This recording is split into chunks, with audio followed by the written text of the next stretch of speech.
Recently, my partner and I were in a search for a 3-bedroom condo for our own family. Watch this video till the end and I'll show you the unit we actually got. And maybe we should have a separate video talking about how difficult the search was of finding a truly family-friendly 3-bedroom condo that suits our need, appropriate in size, and in the location we want. But let's save that for another day.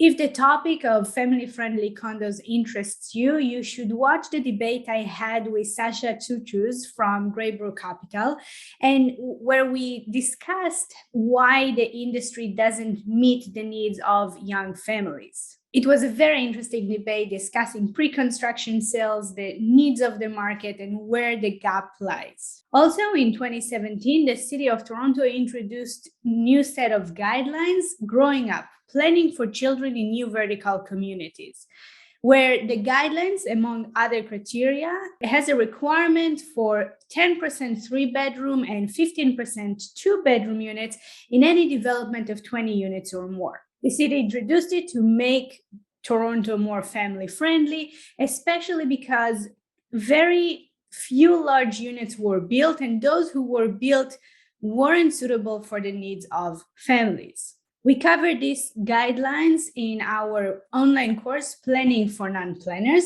which you should definitely check out if you're interested in learning more about the guiding planning principles that Toronto has. So back to our search. As you can imagine, as architects who are looking for a 3-bedroom unit, we searched and reviewed many existing layouts in the market. And this is the topic I want to cover today. So let's review some of them together, see what's working well and what not so much. And just to be fair, I cut out all the Legos, company names, addresses to really just talk about the unit layout itself. The units we review in this video are 950 to 1050 square foot.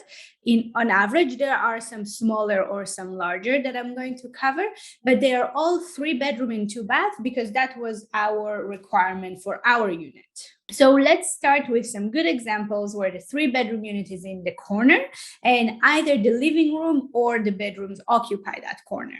So this is a corner unit where the living room occupies the corner.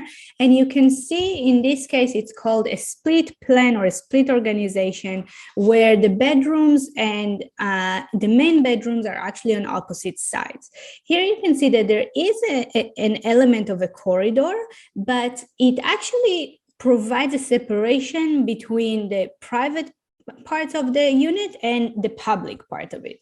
And some would say that having a corridor would result in a less efficient plan. However, and we will see that in a few moments, having the bedrooms open directly to the living room pays the price of less privacy. Okay, and here is another split plan where the living room and kitchen or the public area of the unit are in an L shape, which has its advantages because the kitchen and the rest of it is kind of separated. Here's another example. In this case, it's slightly less ideal because we lose some space for circulation here and here. So there's a little bit of duplication, but overall this unit has, again, that split plan and the living area is in the corner. What is less ideal is that this bedroom is in the center of the unit and only opens to a balcony that also opens to the living room. So there's a little bit of compromise there on the quality of this room. So here in this example, you can see that there is no corridor. However, you can see that all 3 bedrooms open directly to the living space of this unit. So really compromises or sacrifices the privacy of the units, also from an acoustic point of view. This unit is the smallest of all the units that we are reviewing today. It's actually less than 800 square foot. However, because our market is based on price per square foot, this unit probably could offer more of an affordable option than the others. However, the 3rd room is kind of tight. It doesn't have any walk-in closet or closet, unlike the other 2 bedrooms. However, it is very livable and the unit is pretty efficient. And we can see that the dining area is pretty small. However, as I said, if a family might look for more of an affordable option, this could definitely work. Here's another unit that in this case, the principal bedroom opens to a balcony, which in most cases means that it is slightly darker than having a direct window. So especially that there is another balcony in the unit, I would consider this a disadvantage. Not to mention the two other bedrooms open directly to the living area. What's interesting in this unit layout that it's a pretty shallow unit that has all the bedrooms have windows and they open directly to the living room. However, we do have some space wasted on circulation that doesn't achieve us the privacy that I was covering earlier in the video.